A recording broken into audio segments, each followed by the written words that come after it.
who is a program consultant with the Great Plains Institute, with us, and he's joining us via phone. And Franz is a very unique individual in that he has a lot of expertise with the Clean Air Act, and he's an attorney, and he's one of the few people in the world that I know that can take a 1,560-page federal rule and turn it into a compelling PowerPoint presentation complete with whiteboard drawings. So Franz is really a great guy. Yes, yep, and Franz, we had a gentleman just asked if we could share your presentation, and hopefully Franz is actually able to hit the record button on his end, so we'll have not only the slides, but the audio of his presentation. So we're very pleased, Franz, that you're with us today. We have about 25 folks in the room, NDARE members, and then also representatives from UND's Energy and Environmental Research Center in Grand Forks, and they have been very gracious hosts for us today. So with that, I will turn it over to you.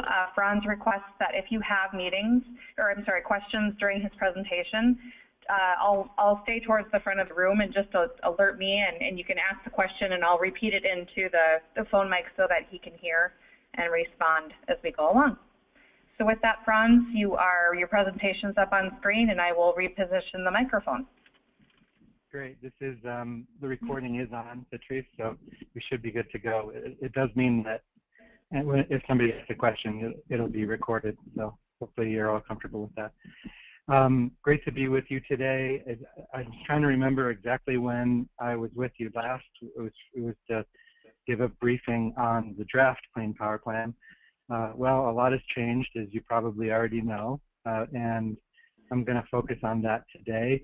I'm also going to try, as I go through this presentation, which, as Patrice says, it's based on 1,500 pages worth of stuff, and even more because there's lots of backup documents, and so I'm leaving stuff out. But I'm going to try to bring in as much as I can on renewable energy, because I know that's your particular focus area. So the overview for this presentation, I'll start with the compliance timeline and the target setting. It's a final rule, so unlike the last time I was with you, when EPA was taking comments on how to do these things, this time they're not taking comments. It's sort of done. It's a done deal, so to speak. And so we just need to understand what they did in terms of compliance timeline and target setting. And then, most of the options part, the stuff that states get to make choices on, are in the latter part of the presentation, beginning with the policy pathway options, which are essentially, what will a state plan look like, or what can it look like? And I'm going to end with the plan development process, just to give you a sense of the timeline for this next few years under the Clean Power Plan. So first, timeline and targets. Here are the key takeaways. The timeline for reductions has been relaxed. I'm gonna depict this on the next slide. There's a new building block approach to setting the emissions limitations. You may have heard the phrase best system of emission reduction. Well, EPA is viewing that as a 3 building block analysis. I'm going to walk you through it very briefly, including how renewable energy fits in. And one of the things that's different in the final is that we now have 2 nationwide subcategory specific rates. One for fossil steam, which is mostly coal plants, but also some oil and gas steam units. And then the other for natural gas combined cycle plants. And it was this method that the EPA used to sort of regularize the standard setting, make it nationwide and uniform, so that every state's standard was set in the same way, which was a big criticism about the proposal, but it seemed almost arbitrary, some of the decisions they were making when setting state rates. Well, this time I think that if there's a complaint, it's that it's too uniform nationwide.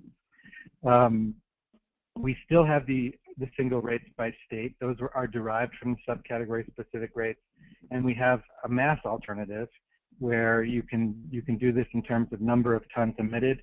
And it turns out, and this is a recurring theme in this presentation, EPA is making it easier to do math than it is to do rate, and in a number of respects, and I'll explain that as we go. One key thing, and this speaks to whether multi-state cooperation will happen, there is less disparity in targets across states. So the band between the state with the lowest, the least stringent rate, and North Dakota is tied with 2 other states as having the least stringent rate, at least on paper. And then and the state with the lowest emissions rate is now much narrower than it used to be. So those are the key takeaways. So this is the compliance timeline, and it's been delayed 2 years, as I mentioned.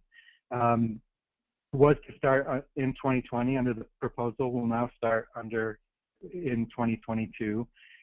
There is also a more gradual phase-in of the targets, and you may have heard that the new 2030 goals put us 32% below 2005 levels in 2030, but the fact is there are few smaller cumulative reductions. So while we're going 2% further than the proposal did in 2030, we're getting there more gradually, we're starting later, and the total cumulative reductions are less under the final rule. Not by a whole lot, though. You might say that EPA has had a stringency in mind, and they were going to get there one way or the other. I think that's an overarching thing. The Clean Energy Incentive Program, I'll note, is right here in the 2020-2021 range, and that's an early action credit program where renewables and energy efficiency can earn early action credit. So target setting. The baseline is a jumping off point. It's what everything else is measured against. And so there were lots of comments about the way the EPA had proposed the baseline, and including maybe use a different year besides 2012. EPA stuck with the year 2012, but they made adjustments, and they're listed here. Anomalous hydropower year in 2012, that, in other words, it was actually a big hydropower year that year.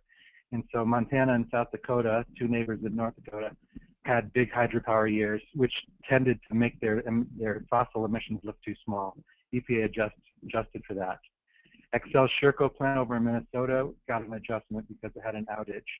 And then North Dakota, as well as several other upper Midwest states, received an under construction adjustment to its baseline, and so did South Dakota, neighbor to the south. So pretty much everyone in the neighborhood of North Dakota got adjustments to their baseline. And then the 3 building blocks are what EPA applied to the baseline numbers. And there are 3 of them this time instead of 4. You'll notice energy efficiency is no longer in there. The heat rate improvements at existing coal plants are based on operational and maintenance changes, and they're more modest than they were under the proposal. No need to invest in capital improvements at the plant, unlike under the proposal. They changed the way natural gas capacity was measured, and they're now using peak summer capacity, which is a smaller number as opposed to nameplate capacity. And then the way renewables is done is very different. It's incremental, so it's only post-2012 renewable capacity that was factored in. And what they did is they modeled renewable penetration using the IPM model and a new set of cost assumptions different from the proposal. And so, and then they extrapolated the modeling through 2020 through 2030 to come up with what is now a bigger contribution nationwide for renewables. One key part here is that they did this regionally, and so this is one of the ways they made it uniform and national. They looked at each of the interconnects. North Dakota's there, and the eastern interconnect, of course, and they started by looking at the actual emissions rate for the fossil steam units and the natural gas combined cycle units, and then as adjusted in the baseline, as I mentioned. They started with the adjusted baseline for those types of units, and then they proceeded to apply the building blocks, beginning with heat rate improvements first, which lowered the emissions per unit of energy generated at the fossil steam plants. They then applied renewables, and the order is so important because it puts the standards in a more stringent place than they would be if they went 1, 2, 3 instead. They went 1, 3, 2. They applied renewables, and by doing that, they backed off the generation from both coal plants and natural gas plants. And what this did is it freed up capacity under the natural gas building block, which then allowed them to, in the third step, ratchet up the natural gas capacity to 75%, which gave us a big part of the stringency. They did this in all 3 regions, and they said, we're going to pick the least stringent region and use it nationwide. So it turned out the Eastern Interconnect provided the least stringent numbers, and thus we ended up with 2030 numbers for NGCC and fossil steam right there, 771 and 1305. So that's how the stringency. Franz, this is Patrice. Can you explain stringency just briefly? Yeah, so stringency would be what you have to do, where you have to get to. So with fossil steam units, if a state applies these rates, 1305 and 771, then by 2030, under a rate-based approach, all natural gas plants have to achieve a 771 pounds per megawatt hour rate, and all fossil steam units have to achieve a 1305 pounds per megawatt hour rate, after adjusting for things that get credit, like renewables. Okay.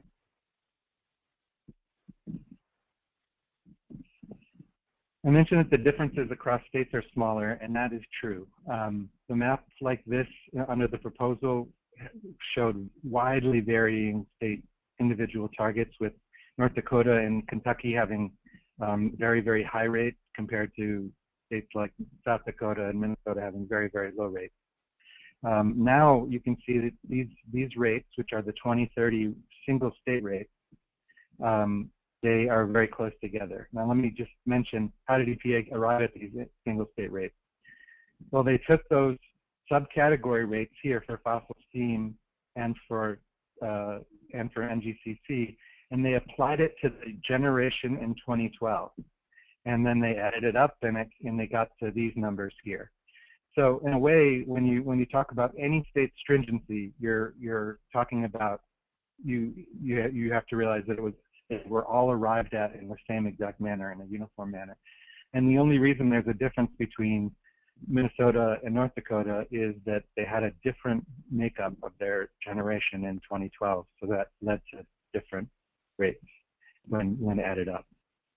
In parentheses, that's the interim rate, so that's the rate that you start with in the 2022 to 2029 years. The main point I want you to get from this slide, though, is that the differences are smaller across states compared to the proposal, and so that ought to lead to less disparities when it comes to trading from state to state, and we're going to talk more about that in a second. Less difference means that there's likely to be less concern on the part of some states vis-a-vis the other states. So then, I'll just back up. We have the subcategory rates. These can be applied as is by a state in their plan. And then you have the single state rate. That's another way to implement your targets on a rate-based approach. And then the third way is a mass basis, where EPA took the rates and they converted it to a number of tons. And there's a number of tons that can be emitted from a state's covered plants every year from 2020 to 2023. And what we did is, and a number of folks have done this, we compared the percent improvement that's required if you take a rate-based approach versus the percent improvement that's required if you take a mass-based approach. And you can see North Dakota would have a 45% improvement needed under rate and a 37% under mass. And that's true everywhere. And certainly all the states on this map, and it's true across the country, that it just turned out that the way EPA did the mass-based conversion, they're kind of putting their thumb on the scale for mass-based approaches. They're making them easier.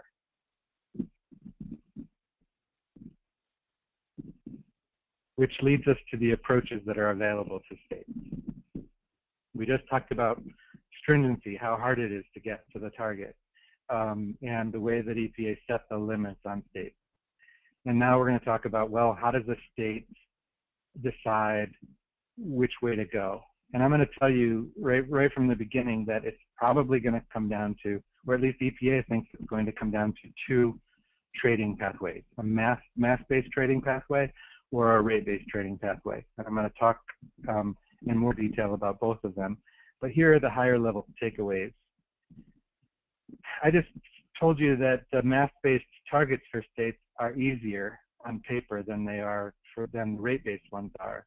Well, that sum on the scale for mass-based approaches is carried forward by EPA in the requirements for the rulemaking and the implementation. So essentially, the gist is it's going to be easier to go mass-based. It may be easier because it'll cost less because it's less stringent. It's certainly easier now that we see all the requirements on paper to implement the mass-based approach. Doesn't mean that some states won't still choose rate, but if they do, they're taking on a bigger challenge in a couple of respects. Well, and I'll make that clear to you in a minute. EPA embraced the trading ready approach, which essentially means, they heard comments from folks, including in North Dakota. I heard several from commissioners there, that under the proposal, it made it really hard for states to work together. They had to sit down and negotiate with each other. It was almost like they were giving up some of their authority. Well, in response to that, a number of states, including states we work with the Great Plains Institute, asked EPA to make it easier and to afford these trading ready approaches as an option. And all that means is a state, if they adopt a trading ready approach, then entities in their state can trade emission reduction credits or allowances with entities in another state that also adopts the trading ready approach without any formal agreement and without a whole lot of to do about it. And there's both a rate-based and a mass-based option. I'm going to walk you through how that's going to work in very general terms in a second. New units are excluded from a rate-based approach. I'll come back to that in a second. And mass-based approaches must cover new units or address leakage to new units. So there's a new requirement for mass-based approaches. And then lastly, the key thing that I think is going to motivate a lot of folks in choosing between rate and mass is requirements for emission reduction credits and what states have to do, the infrastructure they have to build, and the staffing they need to take on in order to implement a rate-based approach is much more significant than under mass. You can think of it like this, that states have a lot of options to start with. Under the final rule, they have fewer options than they did under the proposal, and I think a lot of people are thankful for that. I heard one commissioner from another state, not North Dakota, say that there were too many choices, and I think she was right. Under the final rule, there's still lots of choices, so in some ways the states are starting with a blank page. They have the same objectives and goals, things like keeping the lights on, advancing their clean energy or their energy goals, whether it's diversification or expanding particular sources of energy. I know this group is focused on renewables. That could be one, and then lowering the cost. Keep doing this at the least cost. And then there are these threshold questions: rate or mass, and who is regulated, and do we do trading ready, and what happens with new units, that are also sort of one of the first things that a state encounters when trying to decide which policy pathway to take. The final has made it much easier. Rate or mass is still a big consideration. It appears that EPA really put its thumb on the scale in favor of mass. We'll see if stakeholders in states agree after doing some analysis. Who is regulated? With the exception of California and maybe the Northeast states, most states are probably going to regulate the power plants themselves. EPA makes it pretty hard to take a broader approach under the final. I'm not going to get into great detail about that, but if you want more explanation, I can give it to you. Trading ready is made very easy, so states can build an approach that will allow trading and then really decide whether to trade at the last minute. So there's not much thinking to do there anymore. And new units is an easier consideration. Under rate-based, you cannot include them. A new unit cannot help you get you to your goal. And on the mass-based side, they're encouraging states to include mass-based, the new units. But rate versus mass is the key thing still. here are some of the ways that the rate versus mass comparison has changed. There is a new rate-based trading ready option. So some folks didn't like rate before because they thought it was going to be hard to have multi-state collaboration or trading with it. That's no longer the case. There is a trading ready option that doesn't require negotiating with other states. It does require having a credit desk in your state, infrastructure and staffing to process emission reduction credits. I'll talk a little bit more about that. It's not insignificant, especially in states that are concerned about government, which, given that there are 32 Republican governors, those are by far the majority of states. New natural gas combined cycle plants may not earn credits under the rate-based approach, and that I think is going to be determinative for some folks that we're looking at rate-based and having new natural gas plants be the way that they would reach the goal. On the mass-based side, I've touched on a couple of these already. It appears easier, that the budgets are generous and that the targets can be reached easier and at a lower cost. EPA in its analysis says mass-based you could achieve your target at 40% lower cost than rate. This is something we need to test, do an analysis that stakeholders buy into and states agree with all the assumptions on, just to make sure that that initial analysis is true. There's the requirement on the mass-based side to either cover new units or to use another means to fend off leakage to new units, the phenomenon that occurs when you put an obligation on existing plants and then there's an incentive to build new plants. That has to be addressed. But overall, as we look at as a whole the process and the rules and the infrastructure needs, it's clear that they're less burdensome on the mass-based side. It doesn't mean, again, that that some states and some stakeholders won't want that.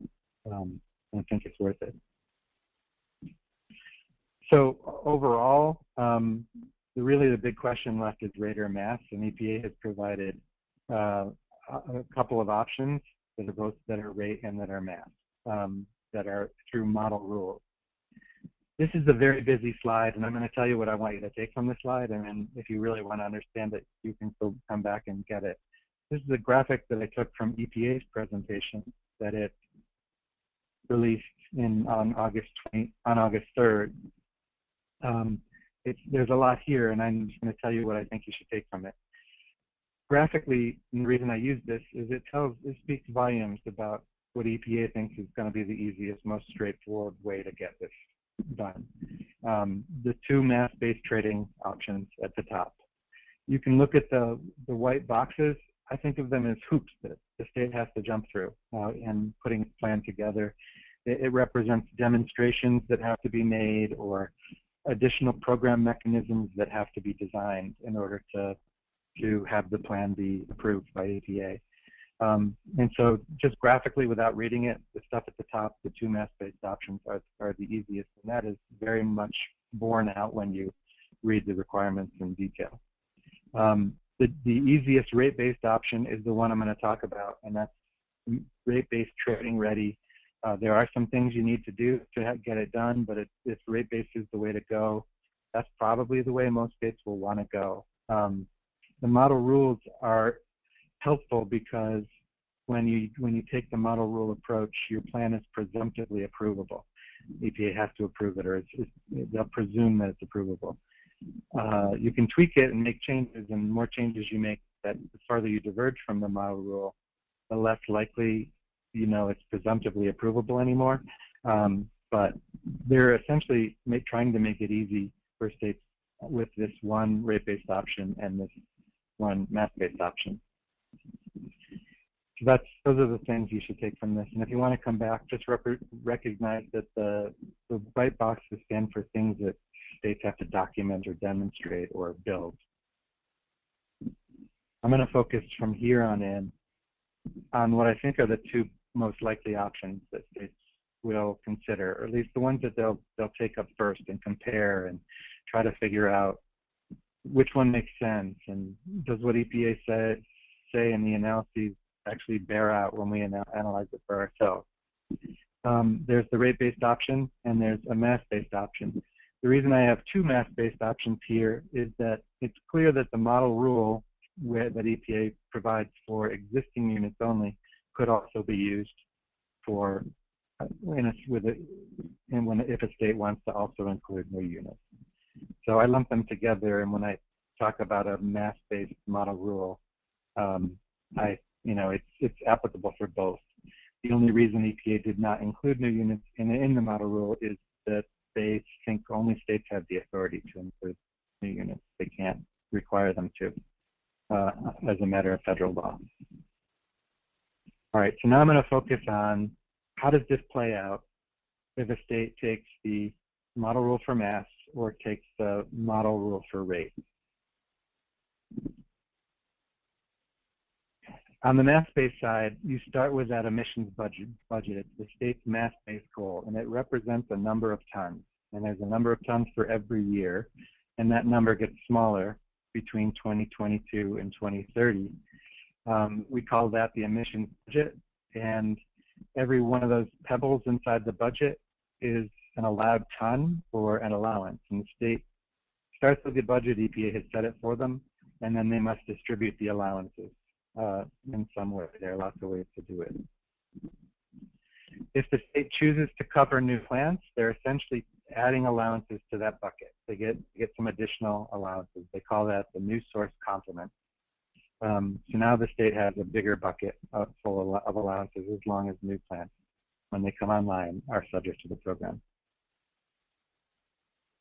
What do the power plants do? The power plants measure, monitor, and report their CO2 emissions. And I'm showing a plant here, and I'm showing a little, call it a meter, call it an account, or maybe a beaker, if you want to think of it really physically.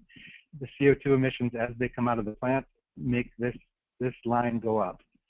And this reporting already occurs under the 1990 Clean Air Act Amendment. So this isn't a new requirement, and states wouldn't have to build that. And then every state has an allowance account, A for allowance.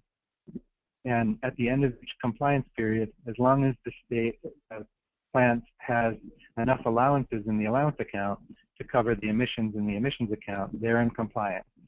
And the state's job is to just look at the two balances and say, all right, the balance in the allowance account is greater than it is in the CO2 account. That's what plants do. And here it is all on one page.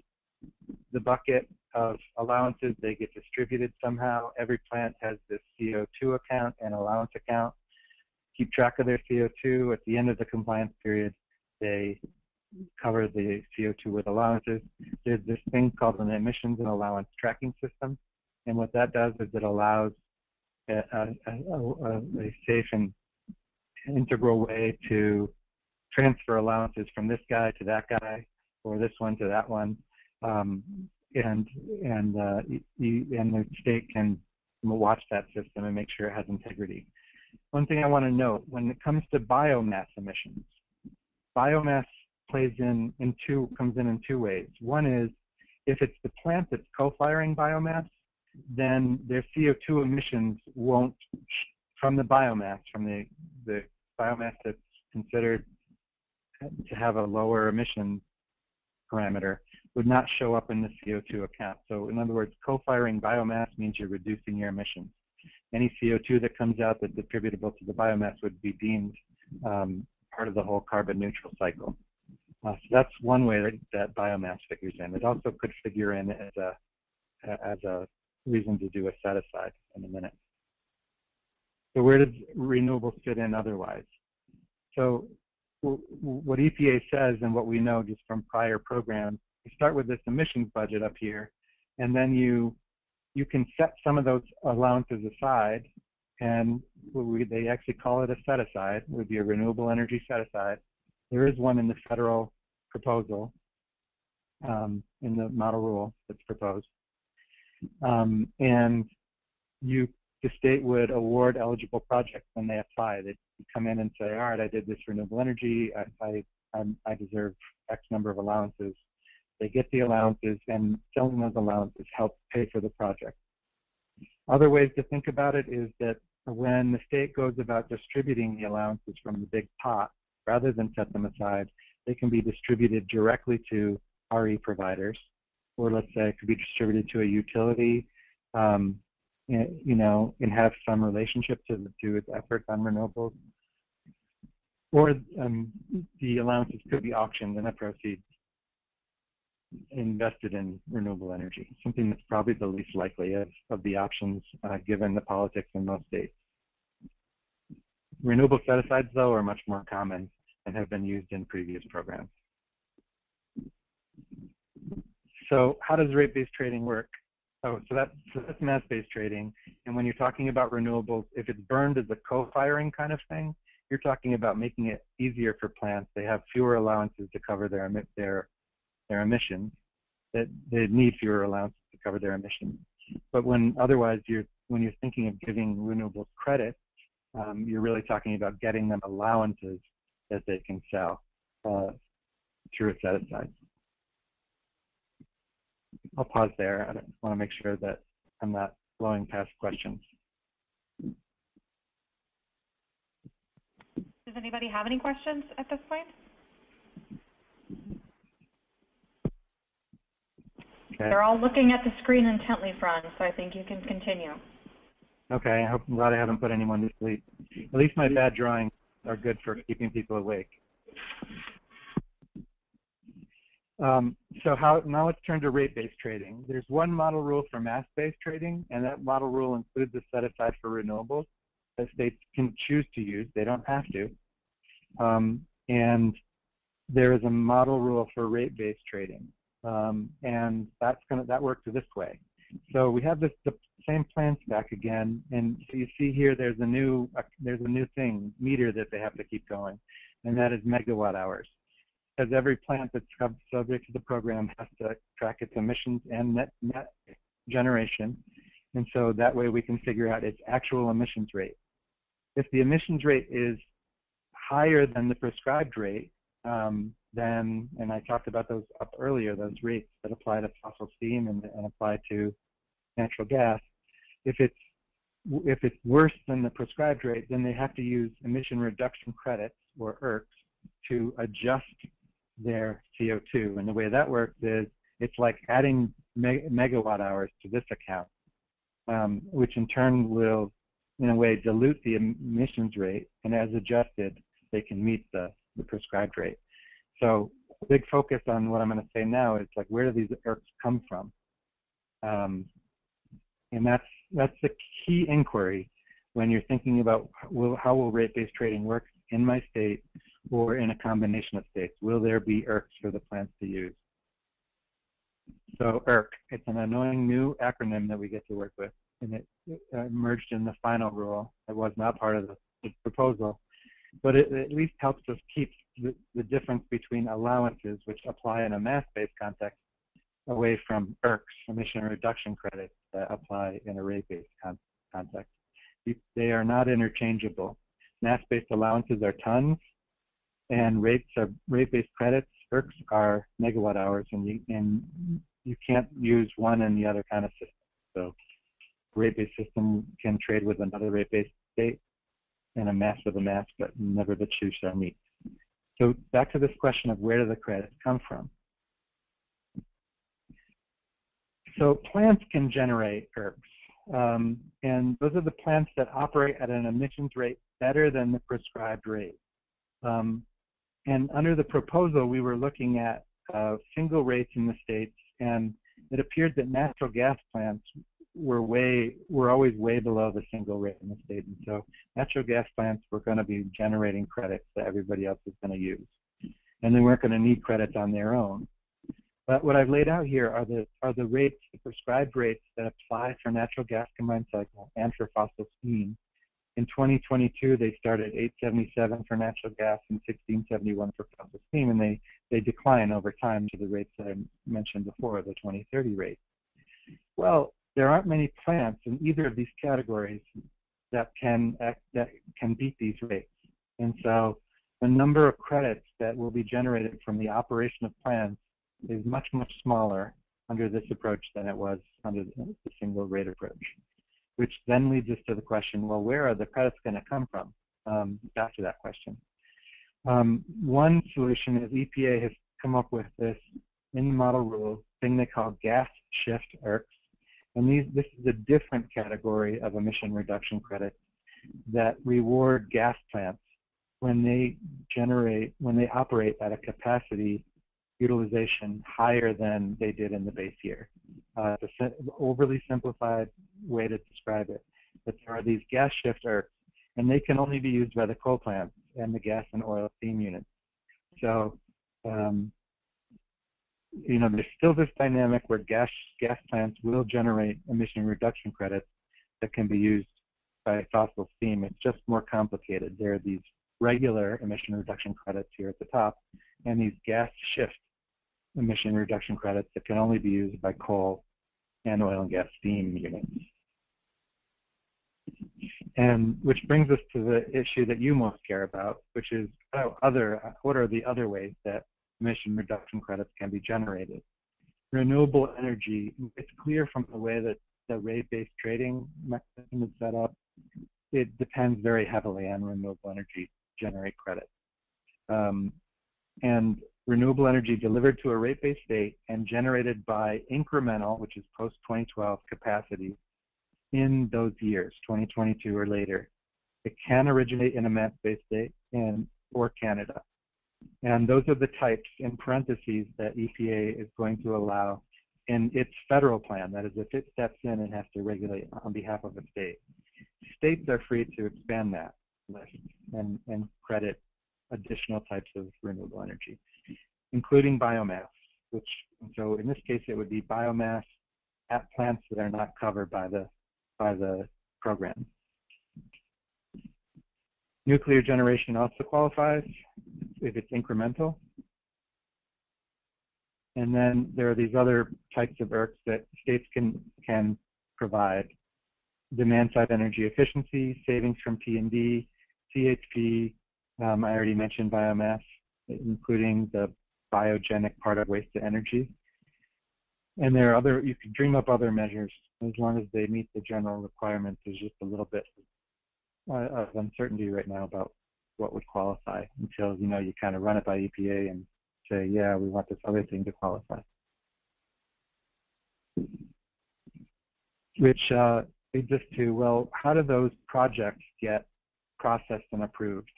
EPA has given us much more meat on the bones here.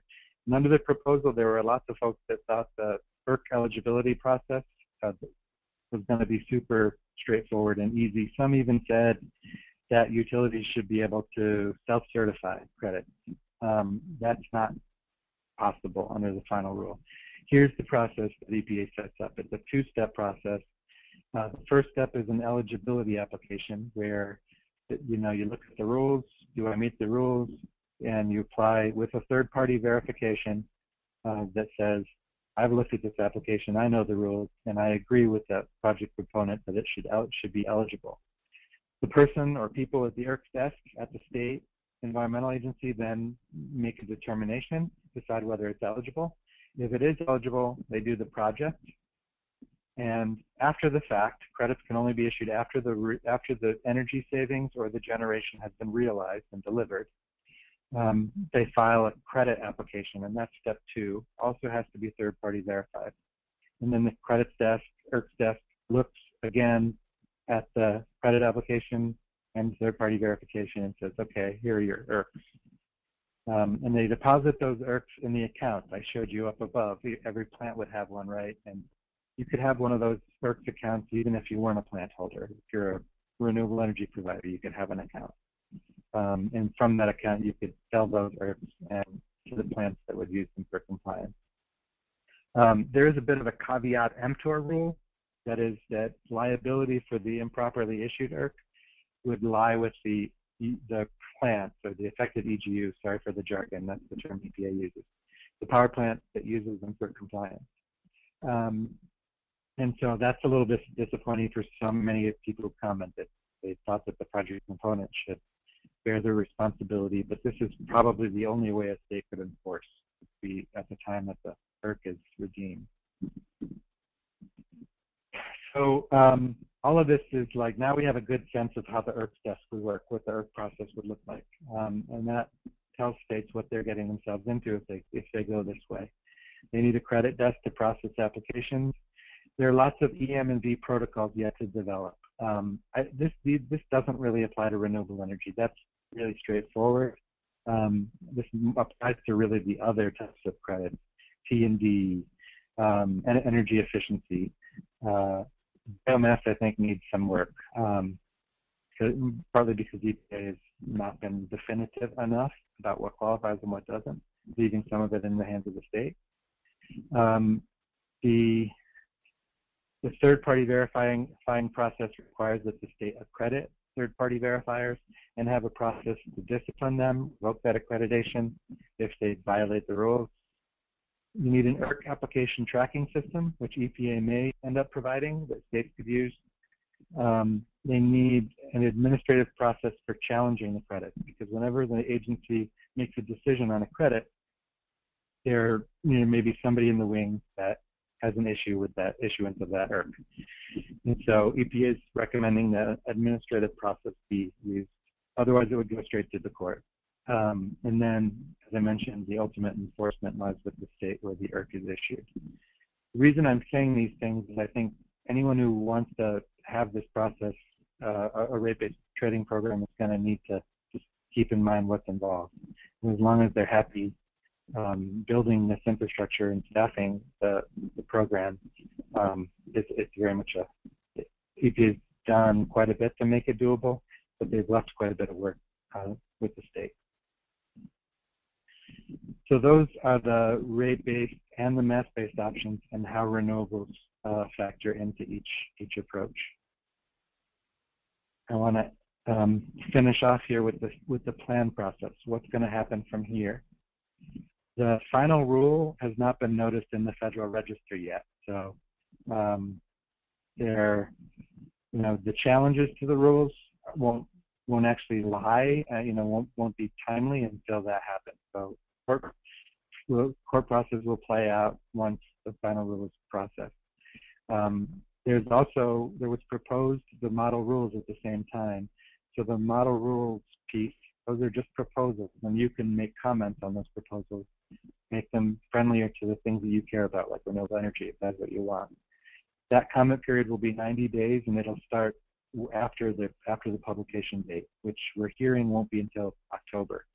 So you'll have until the end of the year, at least it seems, to comment on that. So what will states do? States can make an initial submission, or the initial submission can request an extension of time through September 2018. That has to be made in September, early September next year, or they can go ahead and file a final plan. If they do neither, then a federal plan is triggered, and EPA will impose either a rate-based trading program or a mass-based trading program. They're not saying which in the state. And if I had more time to give you details, there are reasons why states would prefer to do it themselves. For one, like on the rate-based side, they can credit more things. They can use biomass as a way to meet emission goals. That's not the case on the federal plan side, at least not as proposed. So the first federal plan trigger is next September. If it's not filed, that'll start the one-year time clock for EPA to get a federal plan in place for that state.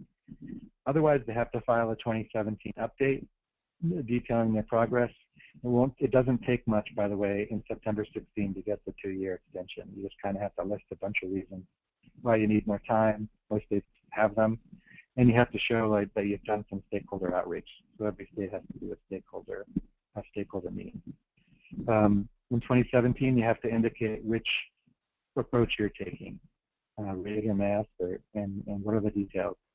And then the final plan is due in September 2018. And if it doesn't come then, that's the second federal plan trigger.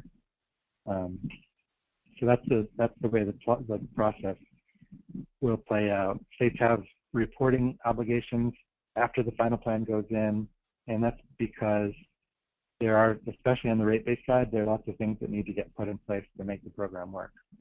And so EPA is going to do check-ins to make sure that they're on path. That's the state plan process. I realize I went through a lot of materials really quickly. Sorry about that. It's hard when I'm not in the room with you to see whether there are places where I needed to slow down. but I'm happy to take any questions and back up to other slides if we need to. Thanks, Franz. This is Patrice, and I guess I'll start it off with a couple of questions for you. You know, there are, I think, 16 states now that have banded together that are planning to challenge the final rule. North Dakota's Attorney General has indicated that North Dakota might challenge the rule individually as a state, not necessarily joining that other state partnership in challenging the rule. What does that mean for states? Are states still, you know, if they're part of that group that is planning to challenge the rule, does that mean that they're still working on their initial submissions that are due September of next year? Just, you know, what do all those legal challenges mean? Yeah, good question. So it's not uncommon in the Clean Air Act context that a bunch of states aren't happy with what EPA did, and not just states, but industry. Sometimes it's the environmental groups that aren't happy. Anyway, there's always somebody who's not happy. And while a program is being implemented, there are challenges that make their way through the courts. I suspect that is what's going to happen here. There'll be one exception, and that is if the states will, and the industry folks, anyone who challenges this rule, will ask for a stay early on. They'll file the suit, and it'll be accompanied by a motion for a stay, stop the rule from being in effect. Those are very rarely granted, but it's possible. So the thing to watch for in the period after the final rule is issued is whether the court, the DC Circuit Court, issues a stay on the rule. If that happens, then I think maybe things will slow down a lot. But if it doesn't, then as it has in the past with other Clean Air Act programs, I think we can expect to see states moving forward, talking to their stakeholders, figuring out how this should work. And the main reason for that is the last thing most states want is to have the federal government step in and implement this on their behalf, because, you know, most states, I mean, I'm a former state guy, worked for a Republican governor. The last thing we wanted, even if EPA was in the hands of somebody of our same party, we still didn't want them telling us what to do. So I expect that's how we'll see it play out.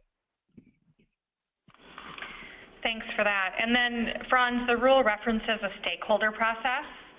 And, you know, NDARE is an advocacy organization. We know, you know, Dave Glatt was a part of the panel that spoke about 111D back in October to this very audience. You know, what's the stakeholder process all about? Any suggestions for NDARE as far as how or if we should engage, you know, with state officials as they begin to formulate their plans?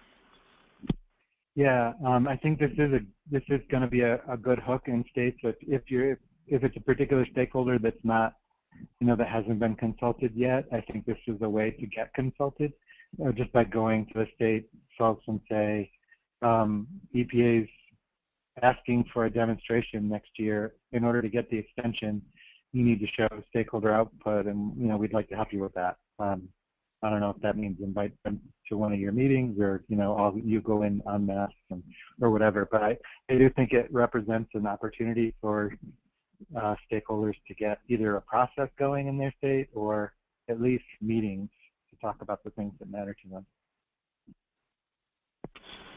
And then I'll offer, you know, one more question to you, Franz, and then turn it over to the group to see if there are others.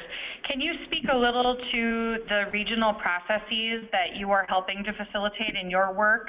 You know, what other energy and environmental regulators are doing across the Midwest and other parts of the country to be prepared for this and to implement this rule? Yeah, sure.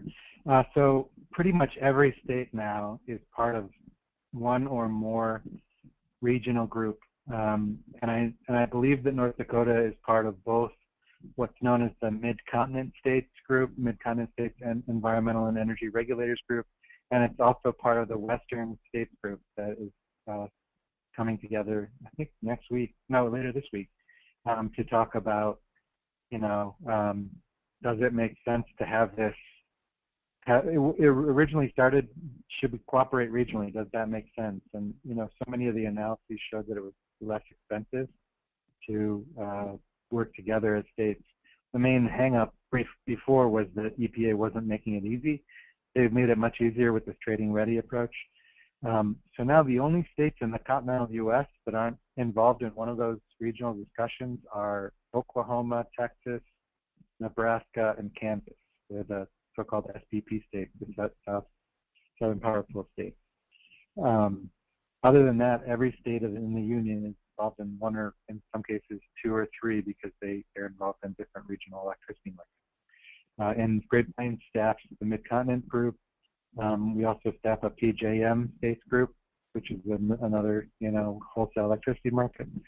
And then there's a group called the Nicholas Institute at Duke that's doing the Southeast states, and the Center for the New Energy Economy out of Colorado State is the one that's convening and helping the Western states in their discussion. Thanks for that. I'll open it up to the audience here to see if we have any additional questions.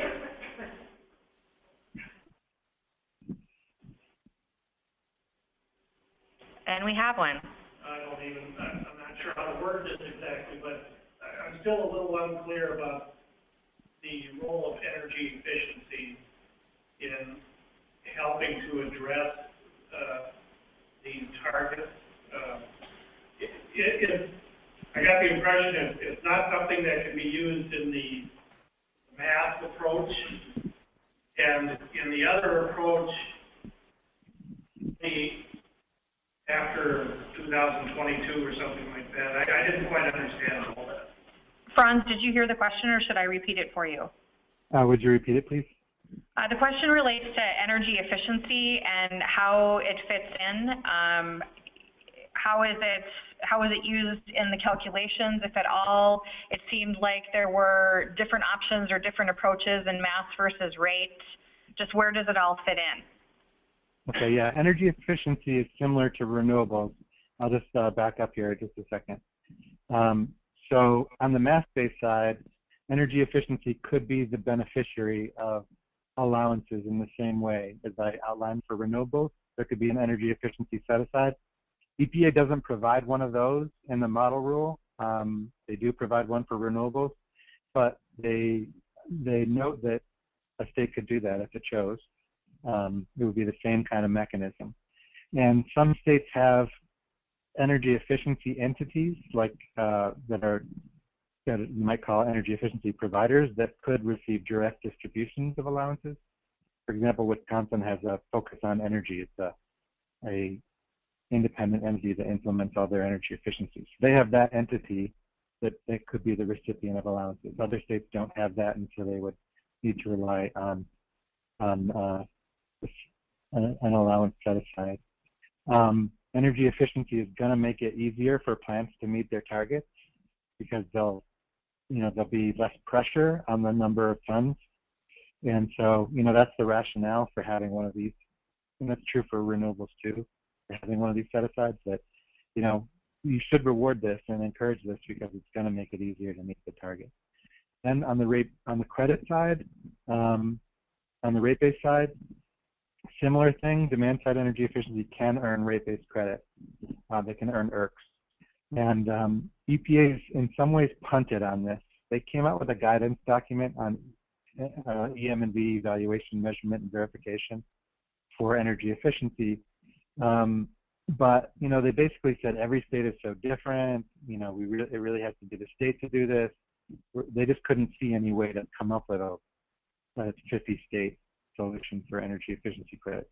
So they don't include energy efficiency credits in what they're proposing would be their federal plan, but they're allowing states to do it.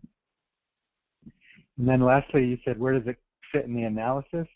Well, technically it was not part of the building block analysis. But one of the things, it's worth mentioning, EPA assumed that that states would ramp up to 1% savings everywhere, all 50 states in their analysis. So that tended to, I think, understate the impacts of the program in their analysis. And actually maybe even it tended to support, it supports investment in energy efficiency, but it's not in an express way. And And I think some folks have pointed to that and said, hey, this is, you know, you're essentially assuming states will do energy efficiency, and that's all part of your cost-benefit analysis, and is that really fair? So it's in there, it's just not part of how the goals are set. Okay, we have another question. Well, just clarification. So what I heard was that with the mass balance, we're going to be needing to produce less due to energy efficiency, and that's where the savings would come. Is that right?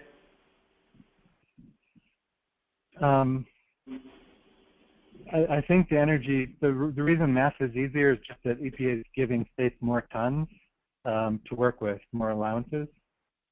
And then energy efficiency will make it even easier because it'll reduce the need to call on those plants that are covered, so they'll have less emissions and there'll be less demand for allowances. That helps. All right, I'm surveying the room. We have another question here. One thing we hear a lot about is this school's going to close all the coal-fired plants in North Dakota. Is that something that's even feasible or at what level? So the question is, you see and hear in the media that the rule is going to close all of the coal-fired power plants in North Dakota. What level of truth is there to that? Is that possible if this rule is implemented? I would doubt that. I mean, I haven't seen what needs to happen, and I think states will do this. They need to analyze these two approaches, both model rules, and compare the relative impacts. I think there will be some retirements, definitely, across the country. Which plants will retire, I don't know. On the mass-based side, if a state is expecting some retirements, then they tend to favor mass-based approaches because they'll get credit for those tons that they're no longer emitting, and then those tons can be sold. So there's a kind of incentive there. In terms of the stringency, though, I mean, I don't know. I'd be surprised. I'd have to wait to see the analysis. I'd be surprised if all the coal plants shut down in North Dakota. Especially some of them are pretty new. And the one that Great River Energy's plant that has the fine drying technology is one of the more efficient coal plants. So, I mean, if you line up all the coal plants, the ones that are least efficient and have other issues are the ones that'll go first. The new ones will be the last to go.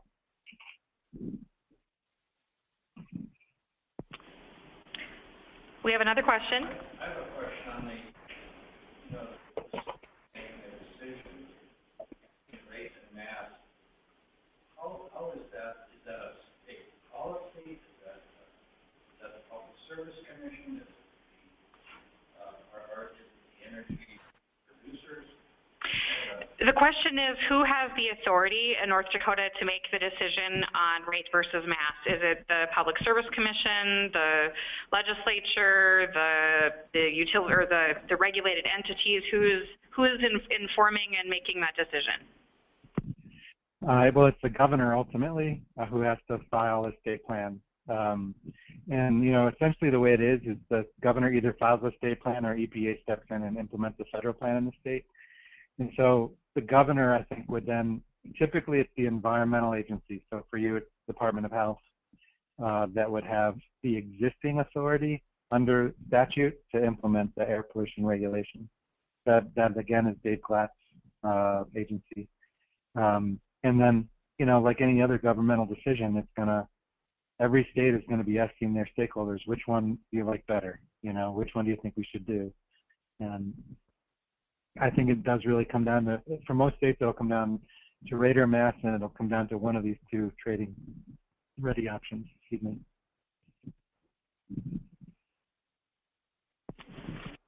When you looked at the amount of reduction expected for North Dakota, I don't remember the exact number, but 30-some%. To me, that's a huge reduction to try to make up with renewables or energy efficiency. is it realistic that we can get to that kind of level without some major change? So the first thing I would say is always have, whether you do this or not, or whether you recommend the state do this or not, is another question. But I would always have the option, or like think about what North Dakota has to do in the context of a larger group of states. I think what we saw leading up to the final was a lot of utilities nationwide asking for trading, a lot of states asking for trading. And if that happens, then I think that, I mean, all of the evidence is pointing to much lower costs, far fewer retirements. It's when, if a state goes it alone, then you start to have local issues. You know, you have the location-specific issues. So I would, you know, my first comment is to always analyze, you know, what are the impacts, what are the costs, what happens to my plan if I'm part of a larger market, whether it's with the Western states or with the Mid-Continent states or maybe both. And then I would say just it has to be analyzed. That's what those models are for, to kind of say, all right, if you put this constraint on in my state, what happens? And the NDARE states are doing modeling that does exactly that. They're going to look at these two pathways, and they'll say, all right, if I go it alone, North Dakota, this is what happens, or what model tells me might happen. And if I link to other states, this is what happens. So do I like what I see? Do I not like what I see? Or, you know, in many cases it's going to be choosing among the lesser of many evils, especially for states that don't want to be doing this in the first place. Franz, maybe you can explain, you know, just a little bit about the modeling. You know, you've got MISO doing their own modeling. You know, NDARE is doing some modeling. Just a little bit about that and sort of the sophistication of it all and how it can be useful to states. Yeah, sure. I mean, the MISO modeling that they've done to date has tended to show really, really big savings when the Clean Power Plan is implemented across the region. Similar results are coming out of other places, like the PJM Interconnect has done it. The NDARE group is doing modeling, and that's the Mid-Continent states, environmental and energy regulators. North Dakota is one of those states. They've come to some of the meetings, not all. And so that group is doing IPM modeling, the same modeling that a lot of utilities do. It's done by ICF International, really expensive stuff. And it's considered to be really sophisticated modeling. So part of the stakeholder process, I think, you know, as you're thinking about stakeholder engagement, think about ways to encourage that kind of analysis and also encourage the sharing of that analysis and allowing your input in that analysis. That's another way to do it. But it's really, really necessary because EPA's made things simpler, but it's still kind of messy. We don't know, for example, what would happen if Montana and South Dakota and Minnesota and Iowa and trying to think of the other states more broadly, and Wyoming all said we're doing mass-based, and North Dakota was thinking seriously about rate-based. Well, that's probably not going to be the greatest market situation for North Dakota because it's surrounded by states that it can't trade with. So there's a lot of questions, and the modeling might help states to start thinking about these things in similar ways. I'm looking around for more questions again.